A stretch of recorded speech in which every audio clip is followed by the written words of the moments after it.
मैं रांची से निकलकर ट्रेनों के लंबे सफर पर था। रफ्तारें, स्टेशनों की चमक और मुसाफिरों की भीड़ सब मेरे चेहरे के आगे गुजरती रही। मैंने रांची से बरास्ता बिलासपुर, रायपुर, नागपुर, भुसवल, जलगांव होते हुए सूरत पहुंचने के लिए सफर किया। ट्रेन की खिड़की से रात की रोशनियों में एक दुनिया धुंधली सी मालूम होती थी। हर स्टेशन का नाम कान में घूमता, हर टुकर से मेरे अंदर की घबराहट मजीद गहरी होती। मगर अब मेरा नाम महावीर राकेश था, वो नाम जो कनौर रंजीत ने मुझे दिया था, और इस नाम के पीछे एक नया रास्ता खिलना था। सूरत पहुंचकर मैंने अगली गाड़ी पकड़ी जो मुझे अहमदाबाद, जोधपुर, मीरठा रोड, रतनगढ़ और फिर चौरू तक ले गई। चौरू से मेरी राह हिसार की तरफ मुड़ी।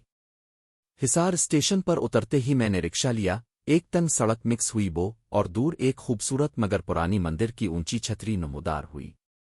वो बमला देवी मंदिर था। मैंने दिल में दुआ की और रिक्शे वाले ने आहिस्तगी से कहा, यहाँ के पंडित श्री कृष्णा महाराज बड़े आलम हैं, कुछ दिन पहले ही अब जैसे साधु आए थे। दरवाज़ा दाखिल करते ही मंदिर का माहौल बदला दिखाई दिया। महकती मोमबत्तियां, भगवान की मूर्तियों की मध्यम रोशनी और एक अलग सा सुकूत जो आवाज़ों को नर्म कर देता था।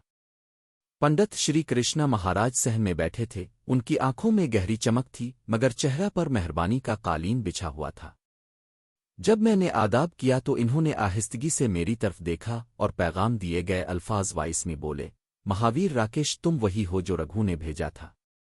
मैंने उनके सामने सर झुकाया। वो उठकर बोले, आज से 3 माह यहां तुम्हारी तरबियत होगी। ये आम रूहानी तरबियत नहीं बल्कि एक खास रास्ता है। तुम्हें अपने जिस्म, दिमाग और इजहार ज़बान को एक नया रूप देना होगा। उनकी आवाज़ में सख्ती और शफकत दोनों थीं। अगले दिन मुझे कृष्णा महाराज ने एक छपी हुई पट्टी जगह पर ले जाया। मंगलनुमा एक सक़फ़ी हाल जिसके दर ओ दीवार में जदीद आलात छुपे हुए थे। मैंने हैरत से देखा, कुछ जदीद आलात, छोटे पैड्स, मगर वो सब आम इबादती साजो सामान में छुपे हुए थे। कृष्णा ने कहा, ये सब टेक्नोलॉजी है, मगर टेक्नोलॉजी जिसका काम बातचीत को मुनज़्ज़म करना, सिग्नल सुनना और पैगाम पहुंचाना है। हम इसे इंसान के जज्बात और रिवायती नफ्सियाती तरीकों के साथ जोड़ते हैं। तुम्हें सिखाया जाएगा कि किस तरह अल्फाज की तरतीब, लहजे और मखसूस इजहार लोगों के रद्न अमल बदल देते हैं। ये नफ्सियाती तरबियत है और आलात सिर्फ मुआविन है। मैंने पूछा, मोहतरम, क्या ये ठीक है? किसी के ज़हन पर काबू पाना? कृष्णा ने मेरी आंखों में देखा और जवाब दिया, हम इंसानों को मजबूर नहीं करते। हम अंदाज बताते हैं कि किस तरह गुफ्तगू में हुनर, रहनुमाई और तस्कीन लाई जाती है। तुम्हें यह सीखना है कि जब किसी की हमदर्दी जीतनी हो तो कौन सा लफ्ज़, कौन सा सांस, कौन सा सुकून असर करता है। फिर तरबियत शुरू हुई। दिन सुबह से शाम तक भरे होते। पहला महीना बुनियादियात का था। ज़ुबान का काबू, नगमगी लहजे की ताकत और पुरअसर मुकालमा। कृष्णा रोज़ाना हमें एक मखसूस लफ्ज़ या शक्ल जुमला की मशक करवाता। यही मैंने सीखा कि अल्फाज कैसे इंसानी याददाश्त में गहराई तक घुस सकते हैं। मगर ये सब थिएटर जैसी मशकें थीं। कृष्णा बारहा दोहराता, गुफ्तगू का सिद्क़ दिल में होना ज़रूरी है, वरना अल्फाज खाली बाज़गश्त बनकर रह जाते हैं। एक दिन कृष्णा ने मुझे एक संजीदा सवाल पूछा, राकेश, तुम्हारा मकसद क्या है?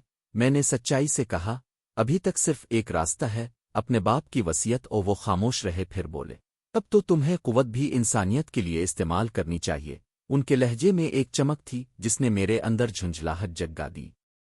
मैंने दिल में अहद किया कि जहां भी ये ताकत आएगी मैं इसे अपनी ज़मीर में रख कर संभालूंगा। दूसरा महीना रफ्तार, आवाज़ और जदीद आलात के साथ मशक का था।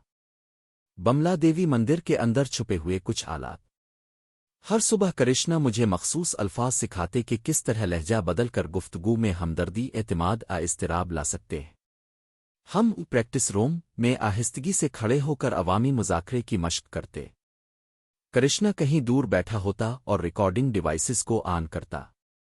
मैंने दोहराई, यार तुमने ठीक कहा, और ये आदि जुमला मुख्तलिफ लहजों में कहूं तो जवाब में लोगों के लहजे बदल जाते। कृष्णा कहता, ये जज्बाती टोन का फिन है, यहां आकर कोई भी तुम्हारी आवाज में छपी नरमी, असख्ती पहचान लेता है। तीसरा महीना खुफिया और आला दर्जे की तरबियत का था। कृष्णा ने कहा कि अब तुम तैयार हो कि जब ज़रूरत आए तो तुम किसी आम गुफ्तगू को एक मखसूस अंदाज में मोड़ दो ताकि मुखातिब की तवज्जो और अमल तब्दील हो। मैंने इसे एक तरह की नफ्सियाती क़ियादत समझा, وہ روز مختلف منظرنامے بناتے۔ ایک آدمی میں غصہ جگا کر خود کو دفاعی بنوانا، کسی کی پریشانی میں ہمدردی سے الفاظ کہہ کر اس میں امید بھر دینا، اور کبھی ایک عالمی تقریر جیسی حالت بنانا جس میں سننے والے خود کو بدلتے محسوس کریں۔ یہ سب تھیوری نہیں تھی، ہر ایک مشق کے نیچے ریکارڈنگ ہوتی، پھر تجزیہ اور اصلاح۔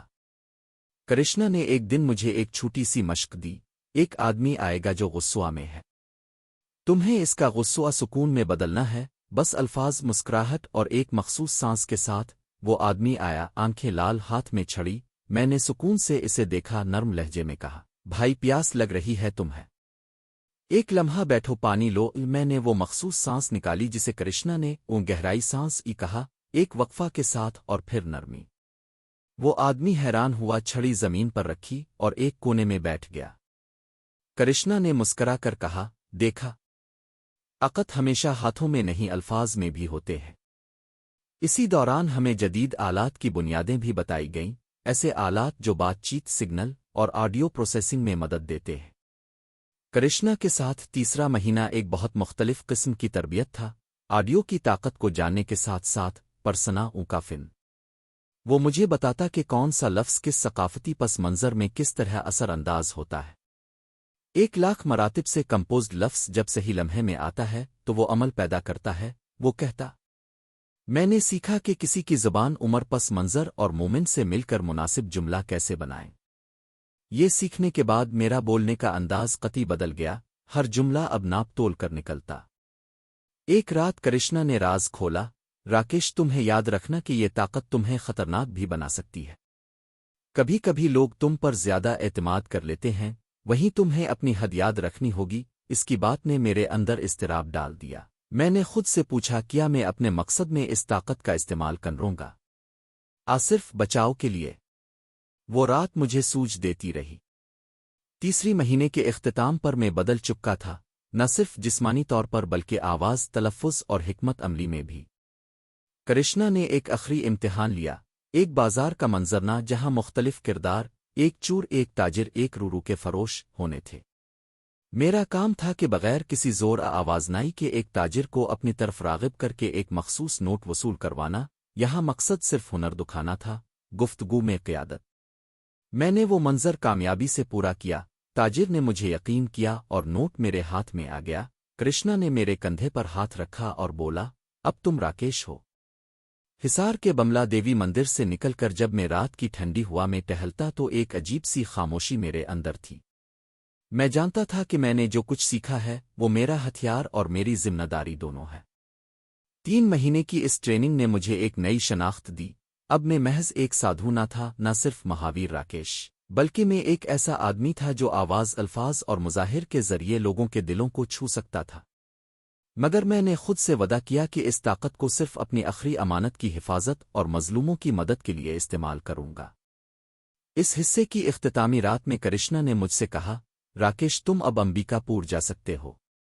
وہاں تمہیں خصوصی میدان میں تربیت ملے گی اور تمہارا اصل امتحان وہاں ہوگا۔ میں نے سر ہلا کر کہا، جی مہاراج، میں تیار ہوں۔ پھر میں نے مندر کے صحن میں ایک لمبی سانس لی اور سوتا ہوا ستارہ دیکھتا ہوا سوچا کہ میرا سفر ابھی تو اصل میں شروع ہوا ہے، اور جو بھی آگے آئے گا مجھے اپنی انسانیت کے ساتھ ساتھ اپنی چالاکی اور ایمان بھی ساتھ رکھنی ہوگی۔